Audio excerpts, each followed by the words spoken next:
Hello everyone, welcome back to my channel. आज की class में हम राष्ट्रीय पाठचर्या रूपरेखा 2000 और 2005 के बीच में जो भी अंतर है उसको पढ़ेंगे।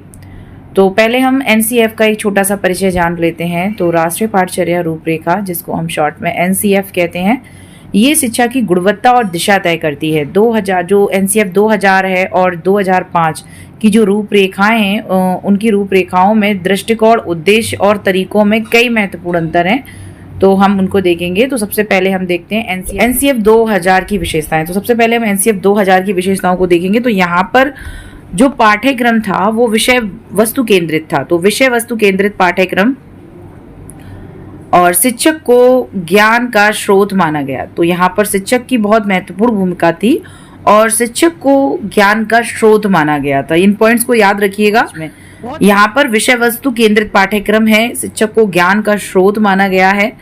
मूल्य आधारित शिक्षा पर बल था, परीक्षा आधारित मूल्यांकन प्रणाली थी और गतिविधि आधारित शिक्षण की सीमित भूमिका। ये एनसीएफ 2000 की विशेषताएं हमने पढ़ी। इसके बाद देखिए एनसीएफ 2005। तो जो एनसीएफ 2005 है उसमें जो बाल केंद्रित और अनुभव आधारित शिक्षा पर जोर दिया था। वहां पर हमने क्या पढ़ा? विषय वस्तु केंद्रित पाठ्यक्रम। और यहाँ पर जो शिक्षा है उसमें बच्चा है सेंटर में, बच्चा केंद्र में है, बाल केंद्रित शिक्षा होनी चाहिए और अनुभव आधारित शिक्षा होनी चाहिए।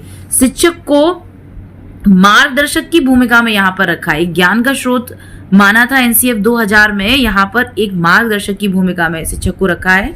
सीखने का आनंद और सह अस्तित्व पर जोर, मतलब यहाँ पर रुचि को महत्वता दी गई है कि बच्चा ना आनंद के साथ सीखना चाहिए, खुशी खुशी सीखना चाहिए, उसको जो भी वो सीख रहा है उसमें उसको इंटरेस्ट आना चाहिए।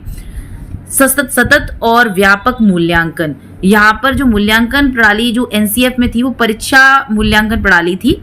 यहाँ पर जो मूल्यांकन है वो सतत और व्यापक स्तर पर मूल्यांकन चलेगा। बच्चे के हर एक उसका, चाहे वो आध्यात्मिक हो, चाहे नैतिक हो, चाहे वो व्यक्तित्व का हो, चाहे चारित्रिक विकास हो, हर एक पहलू पर बच्चे का मूल्यांकन किया जाएगा, हर एक स्तर पर बच्चे की जांच की जाएगी और ये जो मूल्यांकन है वो सतत रूप से चलेगा। स्थानीय संदर्भों को महत्व, तो स्थानीय संदर्भों से मतलब है जो बच्चे के आसपास का जो एटमॉस्फेयर है, जो उसका पर्यावरण है, जो उसका समाज है, उसके साथ से बच्चा जो भी उनसे इंटरेक्शन से उनके बीच में रहकर जो भी सीखता है, तो उसको भी बहुत महत्व दिया गया था कि बच्चा कहाँ रहकर सीख रहा है उसके बाद है मुख्य अंतर हम देख लेते हैं। तो दृष्टिकोण आप देखिए, मुख्य अंतर। तो दृष्टिकोण जो एनसीएफ 2000 है वो विषय वस्तु केंद्रित है और जो आपका एनसीएफ 2005 है वो बाल केंद्रित है। मेन पॉइंट हम जो देख लेते हैं, जो अंतर है इसमें, वार्षिक परीक्षा पर निर्भर, ये वार्षिक परीक्षा पर निर्भर है, परीक्षा प्रणाली है यहाँ पर, और यहाँ पर जो मूल्यांकन है वो सतत रूप से चलेगा। तो इस तरीके से ये कुछ अंतर है और भी, जैसे शिक्षक को वहां पर ज्ञान का स्रोत माना और यहाँ शिक्षक एक मार्गदर्शक की भूमिका में। तो ऐसे बहुत सारे अंतर हैं जो अभी हमने डिस्कस किए एनसीएफ 2005 और 2000 की जो विशेषताएं हैं और भी हैं। जैसे शिक्षण विधि, यहाँ पर जो शिक्षण विधि है वो परंपरागत शिक्षण विधि है और जो 2000 में है जो शिक्षण विधि वो परंपरागत शिक्षण विधि है और जो 2005 में है वो गतिविधि और अनुभव आधारित शिक्षण विधि है।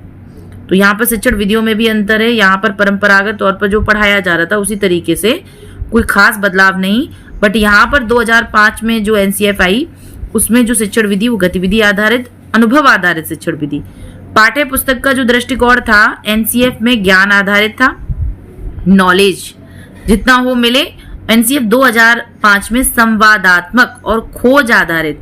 तो ये सारे अंतर थे जो एनसीएफ 2000 और 2005 के बीच में थे। तो हमने क्या क्या अंतर देखे? तो सबसे पहले हमने देखा यहाँ पर जो एनसीएफ 2000 थी वो विषय वस्तु केंद्रित थी, 2005 आपकी बाल केंद्रित थी।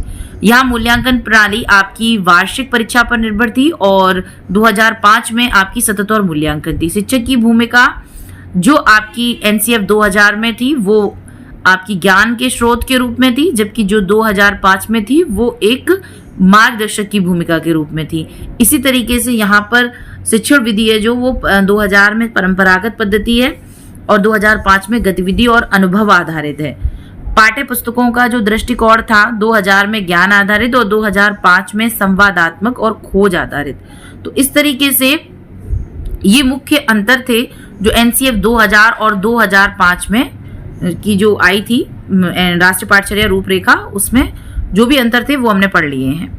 इसके बाद निष्कर्ष देख लेते हैं। तो एनसीएफ 2005 ने शिक्षा को अधिक व्यवहारिक, आनंददायक और बाल अनुकूल बनाया। यह परिवर्तन शिक्षण की गुणवत्ता को बेहतर बनाने की दिशा में एक बड़ा कदम है। तो यहाँ पर हमने एनसीएफ 2005 और 2000 की रूपरेखा में जो भी अंतर था वो हमने पढ़ लिया है। तो आज का टॉपिक हमारा यहीं पर फिनिश होता है। नेक्स्ट क्लास में नेक्स्ट टॉपिक लेकर आएंगे। इस तरीके की वीडियो पाने के लिए आप हमारे चैनल को सब्सक्राइब करें और वीडियो को लाइक करें। Thank you.